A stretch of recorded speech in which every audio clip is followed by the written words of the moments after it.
Quoi de commun entre les horreurs et les pertes de la guerre d'un côté, de l'autre, la mort de Jean Parmanoff, décédé en direct sur Internet après des mois de torture, de harcèlement, de haine jouissive.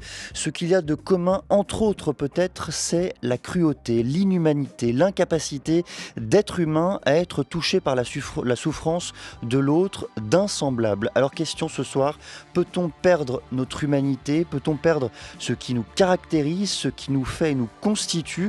Et de quelle façon, pour tenter d'éclaircir ces concepts et ce débat, deux invités ce soir. Laurence de Villers, bonsoir. Bonsoir. Vous êtes philosophe, autrice du livre intitulé « Être quelqu'un de bien, philosophie du bien et du mal », un ouvrage qui a paru en 2024 chez Point. Face à vous, Marc Répond, bonsoir. Bonsoir.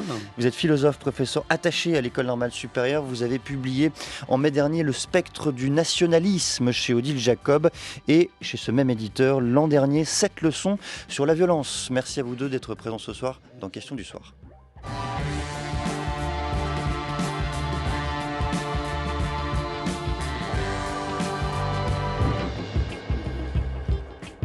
Alors on va parler d'inhumanité dans cette émission, c'est la thématique centrale, principale, mais peut-être un détour pour commencer et une définition. Comment, Marc Répond, définissez-vous l'humanité avant de parler de son inverse? Alors ce qu'il y a d'extraordinaire dans ce concept d'humanité, c'est qu'il a deux sens. L'humanité, c'est à la fois, dans le fond, le lien de commune appartenance de tous les êtres humains sur Terre. C'est ce qui définit, en tout cas, l'ensemble des humains. C'est, on peut dire, ce que les humains en partagent. Ce que les humains partagent. Et l'humanité, c'est aussi un ensemble de qualités, comme lorsqu'on dit traiter l'autre avec humanité, faire preuve d'humanité. Et elle est faite de bienveillance, d'attention. Si on veut approfondir, on peut même dire que l'humanité, en ce sens, c'est une responsabilité. C'est la responsabilité de l'attention, du soin et du secours qu'appelle la mortalité et la vulnérabilité d'autrui. Ça signifie que c'est une morale, une éthique également ? L'humanité, au sens, quand je dis faire preuve d'humanité, se comporter de façon humaine avec quelqu'un, oui, bien sûr, ça décrit, ça recouvre un ensemble de qualités morales. Mais du coup, on peut très bien comprendre que lorsqu'on parle d'inhumanité, ça peut aussi bien vouloir dire une sorte de rupture au sein de cette appartenance commune et au sein de l'humanité. C'est-à-dire qu'il y a des êtres, des individus qui, pour telle ou telle raison, ne sont plus traités comme des humains au même titre que les autres. Donc il y a une rupture d'humanité, c'est ce qui se produit dans des guerres et c'est ce qui se produit dans de nombreuses circonstances. Mais on peut voir aussi que la rupture d'humanité, ça peut être tout à fait aussi, dans le second sens du mot humanité, la façon dont, on perd ces qualités humaines d'attention, de soins et de secours. On les met entre parenthèses, ou elles sont même à l'intérieur de soi détruites. Et ça, c'est très intéressant. Je termine juste. C'est que l'inhumanité, du coup, elle est aussi bien du côté des victimes, c'est-à-dire quand on exclut de l'humanité une partie de l'humanité, c'est cette partie exclue. Quand on déshumanise, quand on déshumanise, et là c'est le processus de déshumanisation, mais l'inhumanité, elle permet aussi de caractériser ceux qui, précisément, oublient ces qualités humaines qui doivent normalement présider à notre relation avec autrui. Laurence de Villers, est-ce que vous partagez cette double définition qui vient d'être posée? Oui, et j'ajouterais une sorte de paradoxe parce que on pourrait vous répondre en disant c'est très facile, l'humanité c'est ce qui nous caractérise comme humains, donc ça serait une sorte de réalité qui nous serait donnée. Et je crois que c'est le contraire. Je crois que l'humanité précisément c'est ce qu'on peut perdre, et ça c'est une particularité de l'humain. Il peut ne pas être humain, et tout ce paradoxe est à la fois terrible et tragique. Et je pense que ça explique la difficulté que nous, humains, nous avons, et c'est pour ça que vous nous posez la question ce soir, à nous définir. Et je crois que nous n'y arrivons pas. Nous définissons l'humain par tout ce qu'il n'est pas. par rapport à l'animal, par rapport au robot, à l'intelligence artificielle, par rapport aux choses. Parce que précisément, l'humain n'est pas quelque chose d'acquis, c'est pas quelque chose que nous, humains, nous avons pour toujours. Et puis, vous le voyez, quand on déshumanise, ou quand on veut parler de quelqu'un qui est inhumain, on a beaucoup de difficultés. On dit c'est un monstre, c'est un fou, c'est un malade, c'est une bête, c'est un prédateur. Vous voyez, moi, ça me gêne, ce mot prédateur, par exemple. Parce qu'il n'y a rien de plus humain que l'inhumanité. Eh ben voilà, exactement. Quand on dit prédateur, c'est comme si on allait chercher dans le règne animal quelque chose pour dire ce qu'est l'humain. Ben non, il n'y a que l'humain qui peut être inhumain. Donc je pense qu'il faut être très vigilant sur le choix du vocabulaire.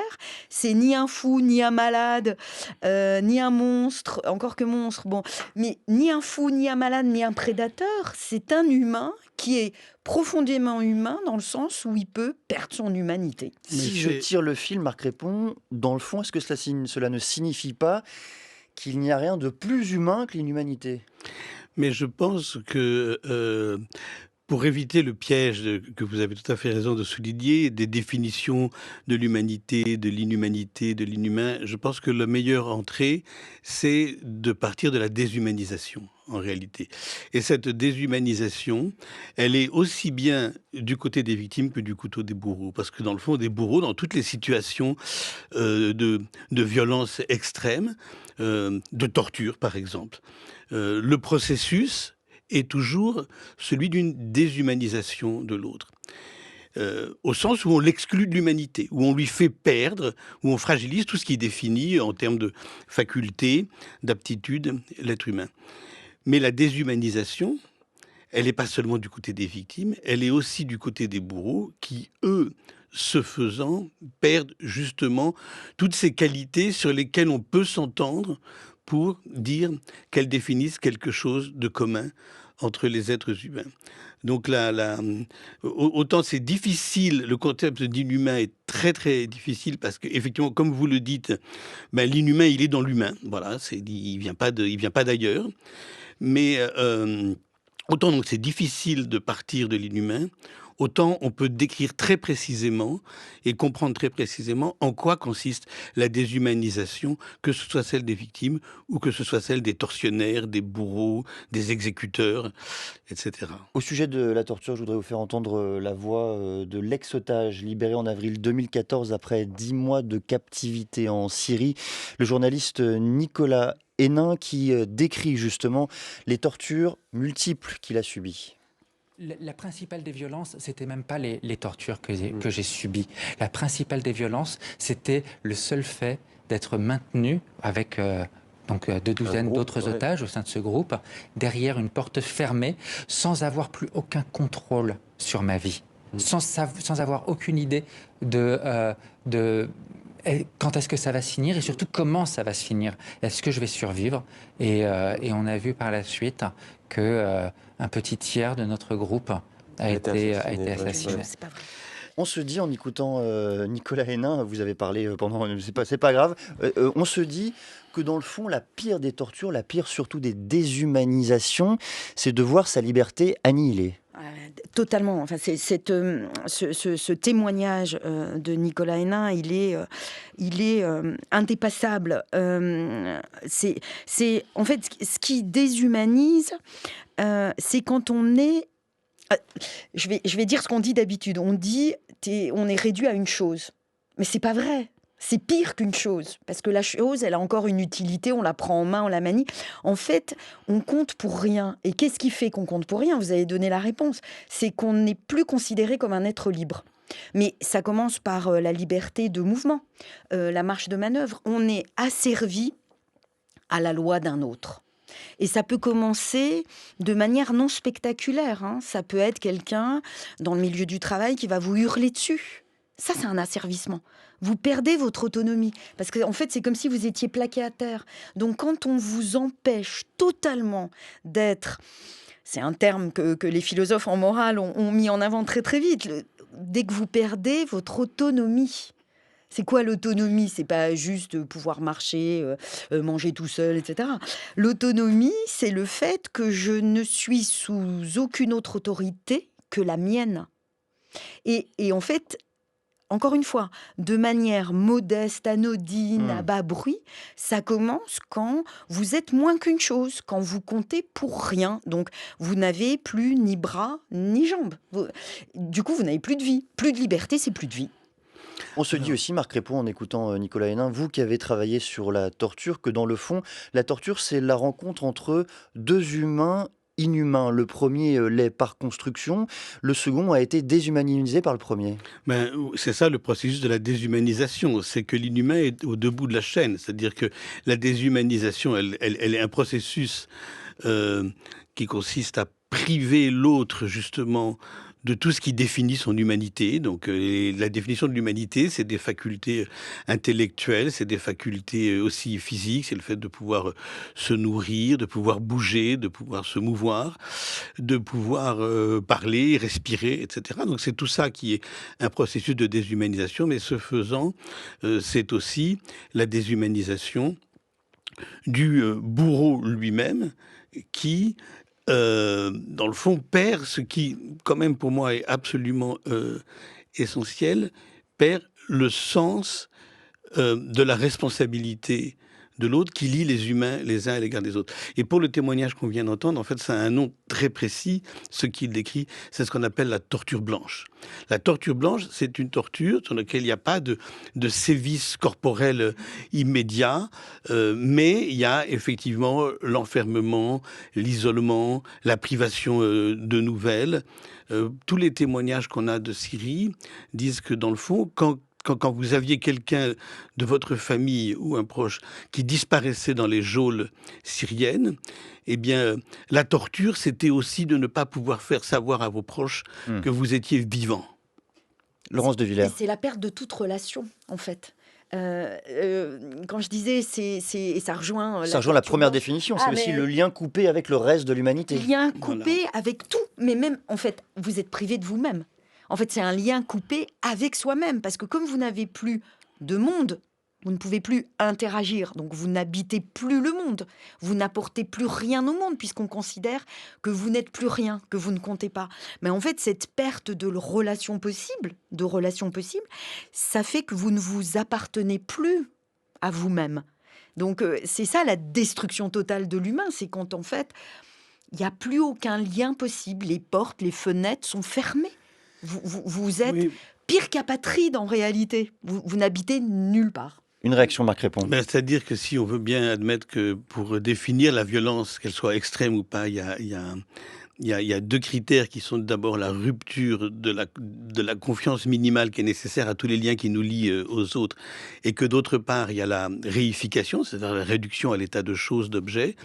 Dans la déshumanisation, ces deux critères-là sont toujours à l'œuvre d'une façon extrême, c'est-à-dire que un être déshumanisé, il perd son monde, dans le fond. Il perd le monde auquel il appartenait. Et donc c'est même ce qui l'attache au monde et la confiance qui le lie au monde, y compris à son propre corps, qui est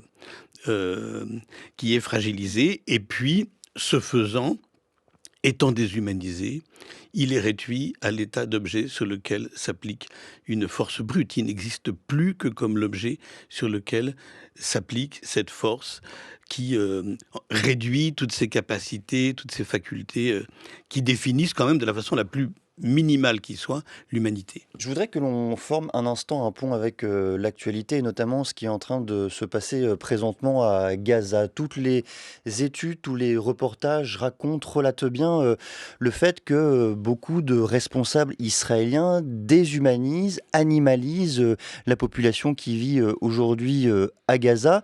Et l'on se dit cette fois-ci que la déshumanisation, c'est en tant que tel quelque chose de terrible, mais c'est aussi ce qui prépare le pire, ce qui permet de préparer la menace qui vient. Est-ce que ce processus-là, Laurence de Villers, ça fait partie intrinsèquement de ce qu'est la guerre et de la déshumanisation qui, là encore, traverse l'ensemble des guerres qu'on connaît aujourd'hui ?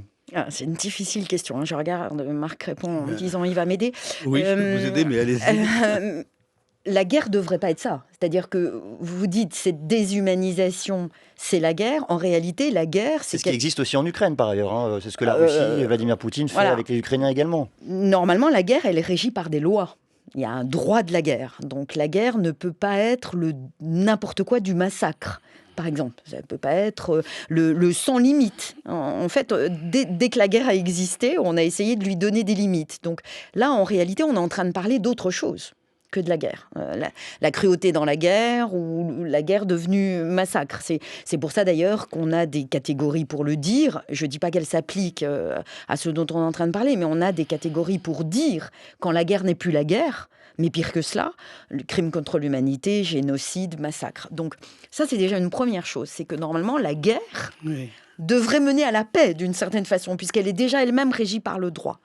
Ensuite, je crois que depuis le début, ce qui fait qu'on se pose ces questions-là, y compris pour la guerre, c'est parce qu'on est animé d'une inquiétude morale. Mais si vous la faites, c'est la morale qui fait qu'on parle d'humanité, d'inhumanité, de déshumanisation. C'est uniquement la morale. C'est-à-dire, c'est quoi la morale? C'est très vite. C'est ce qui nous dit ce qu'on doit faire et ce qu'on ne doit pas faire. C'est ce qui nous demande d'accomplir le bien, de faire reculer le mal dans le monde. C'est ça, pour le dire vite, mais de manière cruciale. En fait, dès qu'on renonce à cette inquiétude morale, à titre individuel ou comme politique d'un État, toutes ces questions, paradoxalement, qui nous intéressent ce soir, elles ne se posent plus. On ne s'inquiète plus de savoir si c'est humain, inhumain. On est sorti du cadre de la morale.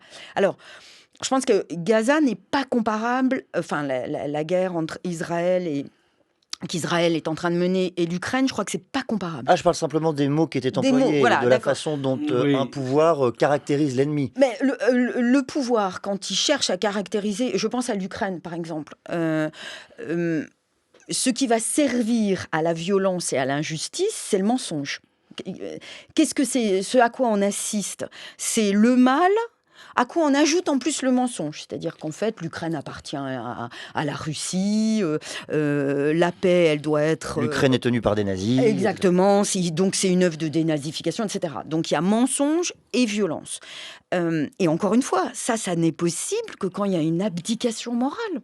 Si vous ne vous posez plus la question de l'humain et de l'inhumain, tout est permis. Marc Crépon, je reviens sur l'inhumain pour préparer le pire. La déshumanisation, elle commence souvent, presque toujours d'ailleurs, d'abord dans le langage et par le langage. On a plein d'exemples comme ça.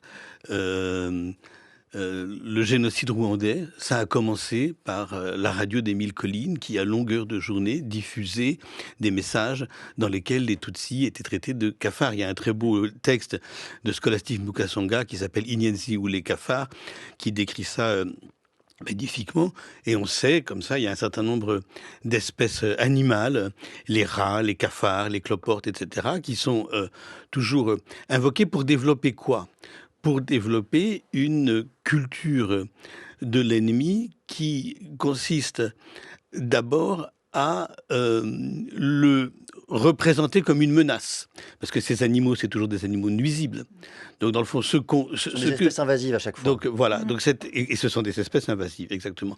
Donc, cette déshumanisation, elle commence à caractériser l'autre comme un animal nuisible, ce qui prépare son extermination ou son élimination, c'est-à-dire ce qui consiste d'abord à l'accepter de l'humanité. C'est-à-dire à dire, eux, c'est pas vraiment des humains comme les autres. Voilà. Et c'est pour ça que cette bestialisation de l'ennemi, cette bestialisation de l'adversaire, qui est une négation de son humanité, elle prépare toujours le pire. Elle est l'un des moteurs et des vecteurs des crimes contre l'humanité, des génocides, comme on vient de le rappeler pour le Rwanda. Et quand ça apparaît dans une rhétorique politique, pour en revenir à votre exemple, etc., eh bien, il y a toutes les raisons de s'inquiéter. Il y a toutes les raisons de s'inquiéter. Et s'il est très, très compliqué, comme on le sait, ça c'est très controversé, de parler de génocide pour Gaza, même s'il est de plus en plus difficile de ne pas l'en parler dans ces termes-là. Par contre, ce qu'il est vraiment possible de faire, c'est de désigner un discours politique comme un discours directement génocidaire, c'est-à-dire consistant à justifier un crime contre l'humanité ou un certain nombre d'exactions et de déshumanisation extrême de l'autre. Marc Répond pose la question, qu'est-ce que ça prépare, cette animalisation, cette bestialisation de l'ennemi, en résonance avec ce que vous disiez, Laurence de Villers, cela prépare l'abattement de la morale. L'abattement de la morale et, parce que je crois qu'on ne le souligne jamais assez, la négation de votre singularité. C'est-à-dire que là, on est en train de réfléchir avec des catégories générales fondamentales, hein, inhumanité, humanité, mais je crois qu'on ne souligne jamais assez que l'inhumanité, elle vous désingularise. Vous n'êtes plus que, je suis désolée, je vais employer ces mots justement parce que le langage sert cette déshumanisation, le boche, la bonne femme, le juif, etc. Vous êtes a priori pris dans une catégorie, donc ce qui fait votre être même, ce qui fait que vous êtes ce que vous êtes, votre singularité, pas votre identité. On croit toujours que la déshumanisation, elle commence par la négation d'une identité. Non, ça va plus loin encore. Ça vous déshumanise dans ce qui fait que vous êtes vous, irremplaçable, unique, avec votre style, vos qualités, ce qui fait que vous êtes reconnaissable. C'est pour ça qu'en fait, la déshumanisation, elle commence par vous ôter un visage, ce que vous êtes, dans votre singularité. Donc, une fois que vous n'appartenez plus qu'à une catégorie assimilée à des nuisibles, à de la vermine. Dans l'Allemagne nazie, on disait que le juif, on le représentait comme tel, c'était en fait de la vermine. Donc, une fois qu'on vous a désingularisé, c'est facile de vous déshumaniser. Et puis, encore une fois, d'exercer sur vous quelque chose qui ne sera même pas considéré comme une cruauté, puisque vous n'avez plus ni corps, ni figure, ni personnalité. L'extrait d'un film, Hannah Arendt, interprété par l'actrice Barbara Sukowa dans le film Hannah Arendt, justement, est réalisé par Margaret von Trotta. Un film sorti en 2012 et dont la thématique de l'inhumanité le traverse. Le problème avec un criminel nazi tel que Eichmann, c'est qu'il rejetait, avec une grande véhémence, toute implication personnelle, comme si plus personne ne restait qui puisse être puni ou pardonné. Il contestait, sans jamais se décourager, les affirmations du procureur Hausner et de l'accusation. Il assurait qu'il n'avait jamais fait quoi que ce soit de sa propre initiative, qu'il n'avait jamais eu l'intention de faire le bien ou au contraire le mal. Il répétait qu'il n'avait fait qu'obéir aux ordres. Cette excuse, typique des nazis, montre avec clarté que le mal le plus grand qui soit au monde est le mal accompli par des personnes normales. Le mal accompli par des personnes qui n'ont aucune motivation, aucune conviction, aucun goût pour la méchanceté, aucune tendance démoniaque, par des humains sans prétention qui refusent soudain d'être des personnes humaines. En réaction à cet extrait, Marc Répond, question compliquée. Est-ce que l'humain inhumain a conscience de l'être? Ou est-ce qu'au fond, il a toujours le sentiment, parce que c'est fondamental pour continuer de vivre, d'exercer dans le cercle de l'humanité? Alors, c'est rare quand même qu'un bourreau se dise « je suis inhumain » ou confesse son inhumanité, et c'est souvent seulement après, c'est-à-dire quand le régime tombe, quand le régime change, quand la situation historique et politique change, que les bourreaux prennent conscience de leur inhumanité. Ils ne le font pas toujours, mais ils le font parfois. C'est ce qu'on a pu voir, par exemple, dans le cadre de la commission Vérité et Réconciliation en Afrique du Sud. Il y a aussi beaucoup de témoignages quand même après la chute de l'Union soviétique d'actualité dans les années 1990, d'anciens fonctionnaires et tortionnaires du KGB qui prenaient tout à coup vraiment conscience de leur inhumanité. Mais il y a dans le moment même de l'exercice de l'inhumanité une négation même, une sorte de déréalisation du mal qui est fait et que le bourreau ne veut pas voir comme le mal qu'il est. C'est-à-dire il va pas dire je fais le mal. Il va pas dire je fais le mal. Donc il faut qu'un récit accompagne sa déshumanisation pour qu'il pense justement ne pas verser dans la déshumanité. Par exemple, dans l'inhumanité. Tous les tortionnaires qui pratiquent la torture, partout où se pratique la torture, sont persuadés d'être dans leur bon droit quand ils pratiquent la torture.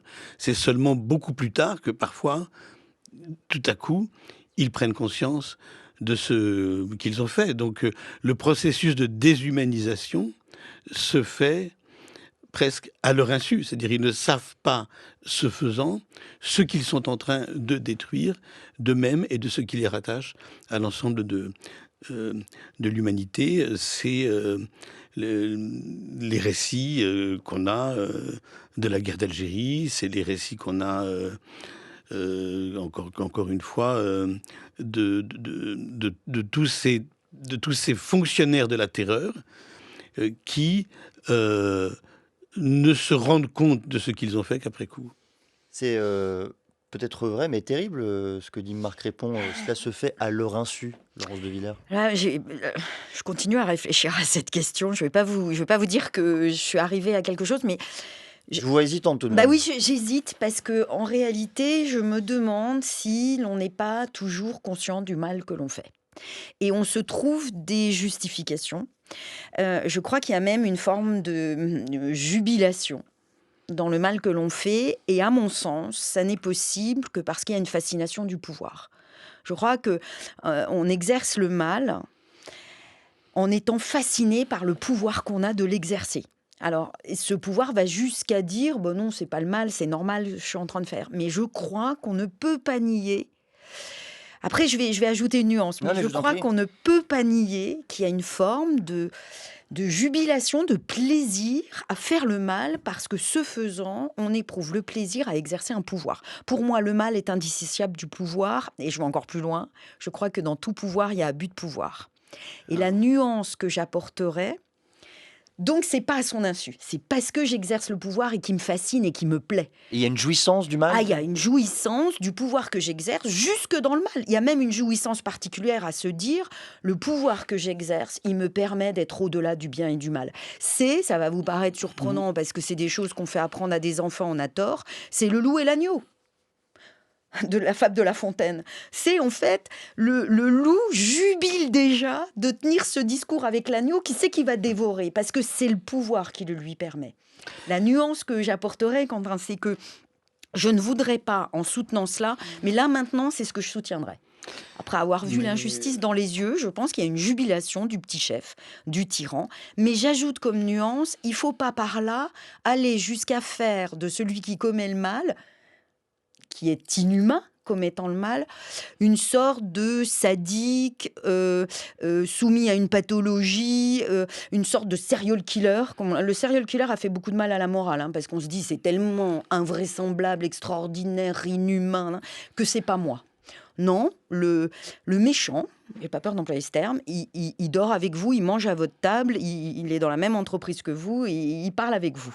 Donc vous voyez, je pense qu'il y a une jubilation dans le mal, à exercer ce pouvoir du mal, mais en même temps, ça reste un humain qui le connaît. Donc il est coupable du début à la fin.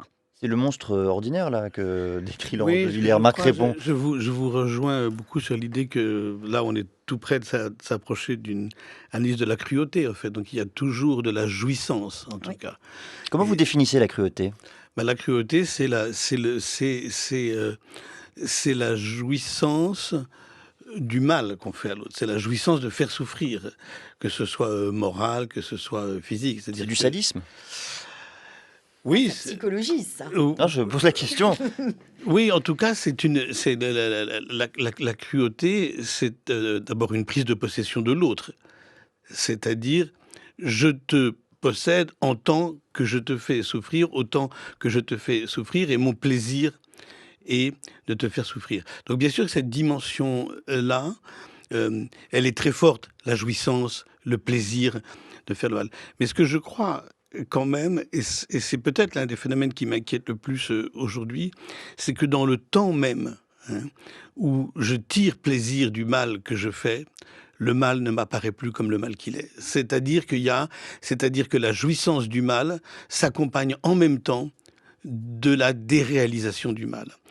Et aujourd'hui, où il y a maintenant tout un tas de nouvelles technologies pour spectaculariser cette cruauté, cette violence, etc., les deux facteurs sont toujours présents de façon éminente. C'est-à-dire à la fois, je vais jouir du spectacle même, c'est la cruauté, elle se fait maintenant par procuration, elle s'exerce par procuration. Je vais jouir de la cruauté dont je me fais spectateur en regardant tel ou C'est tel la mort vidéo. de Jean Pormanoff, Complètement. où des gens ont financé son... C'est absolument complètement, et sa torture. et c'est ce qui m'a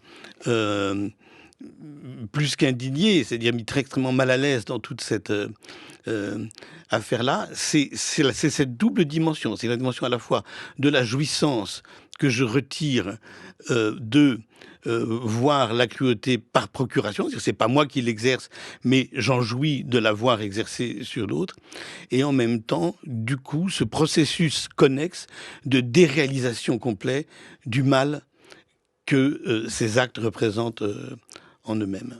Laurence de Villers, réaction courte, parce que je voudrais qu'on termine quand même par une note optimiste en fin d'émission. Alors, un peu pessimiste avant l'optimisme.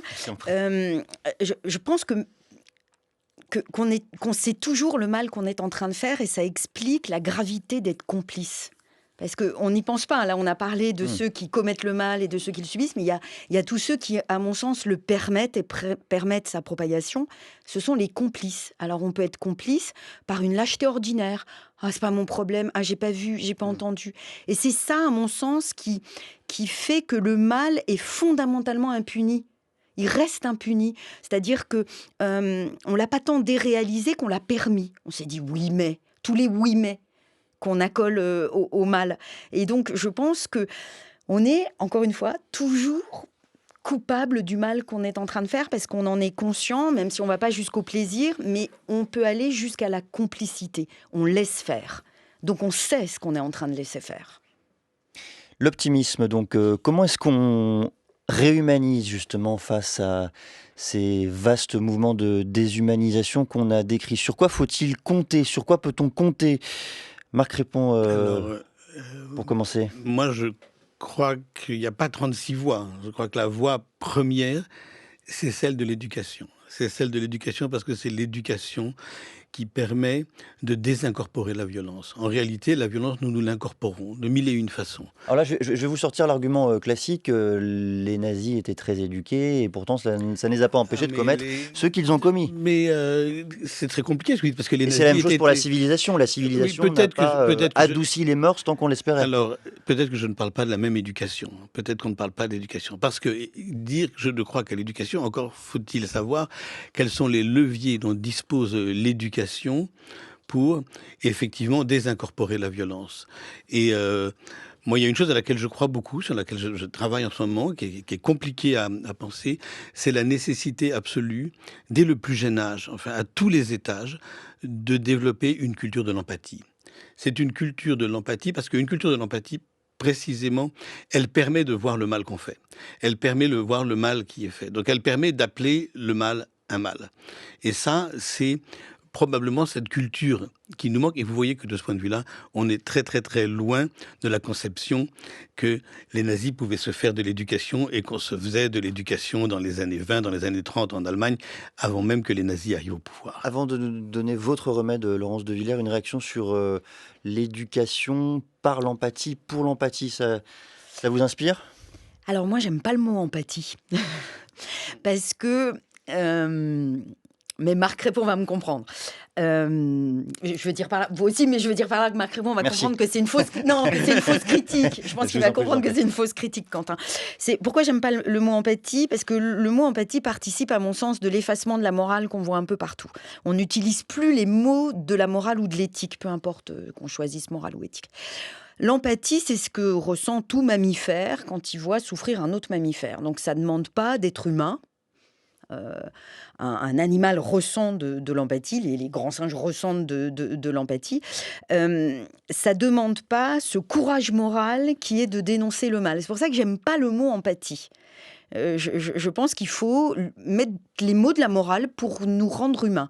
Le respect, la prévenance, le respect, voilà, je trouve que c'est un mot... je trouve que c'est un beau mot de la morale. Alors, votre remède, Laurence de Villers? Remède. Écoutez, spontanément, Quentin, je pense à 2 remèdes qui n'ont rien à voir, d'une certaine façon. La justice, quand même. Je pense que... Au sens institutionnel?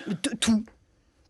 institutionnelle aussi. Je crois que quand le droit remporte une victoire, c'est toujours une victoire pour tout le monde.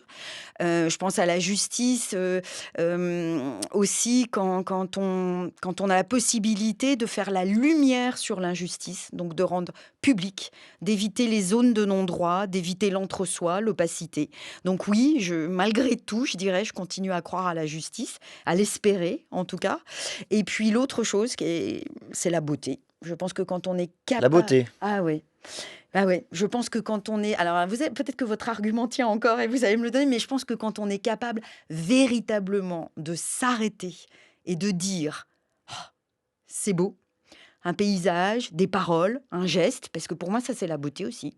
Un geste de courage moral, par exemple, c'est la beauté. Quand on est capable de cet arrêt des machines, de ce silence et de reconnaître quelque chose qui nous dépasse absolument et qu'on est incapable de se donner et qu'on ne peut pas nous retirer, je crois que c'est un remède quand même, voir la beauté. Marc répond sur la beauté. On ne renouera pas l'exemple des nazis et de la musique, mais je vous laisse la parole. Non, mais la beauté, bien sûr. Mais ce que je voudrais dire quand même, c'est que dans tout ce dont nous parlons là, nous en parlons parce qu'il y a des victimes. Et donc, quand on parle de déréalisation du mal, etc., ça veut dire qu'on ne perçoit plus les victimes pour ce qu'elles sont, c'est-à-dire comme des victimes. Et donc, la culture de l'empathie, c'est pas au même sens de Non, c'est pas au même sens que l'empathie animale, bien sûr. La culture de l'empathie, elle se développe, ça veut dire apprendre tout simplement à se représenter ce que vivent les victimes, ce que c'est qu'être victime. Et je pense que quand on est capable, je pense que si par exemple on est un homme, et qu'on est capable de se représenter et d'imaginer ce que souffre une femme quand elle est harcelée, quand elle est violentée, quand elle est brutalisée, etc., on est capable de développer une culture de l'empathie qui permet tout simplement ce travail de l'imagination qui permet de se mettre à la place, pas de se mettre à la place, parce qu'on ne peut pas se mettre à la place, mais de se représenter ce que sont les souffrances de l'autre. Laurence de Villers, je sens que vous voulez réagir à cette réaction. Oui, alors l'empathie, je ne serais pas convaincue encore, mais je pense surtout de comprendre que la victime n'aurait jamais dû l'être. Parce que j'aime pas non plus le mot de victime. La victime, c'est ce que le bourreau a fait de moi. Je pense que réhumaniser, c'est voir derrière la victime une personne singulière, humaine, qui demande le respect. Ce sera le mot de la fin. Merci à tous les deux de cette discussion. C'était passionnant de vous écouter. Laurence de Villers, vous êtes philosophe, autrice du livre « Être quelqu'un de bien », philosophie du bien et du mal, un ouvrage qui a paru chez Point en 2024. Marc Répond, philosophe, professeur attaché à l'École normale supérieure. Vous avez publié en mai dernier « Le spectre du nationalisme » chez Odile Jacob et chez le même éditeur l'an dernier, 7 leçons sur la violence. Merci à vous deux d'être venus ce soir dans Questions du soir. Et juste après les informations, retour sur la condamnation de l'ancien président du Brésil, Jair Bolsonaro. Il a été condamné à 27 ans et 3 mois de prison pour tentative de coup d'État. Je remercie aussi celles et ceux qui ont préparé cette émission. Mathias Mégy, Stéphanie Villeneuve, Diane Devincey, Antoine Héral.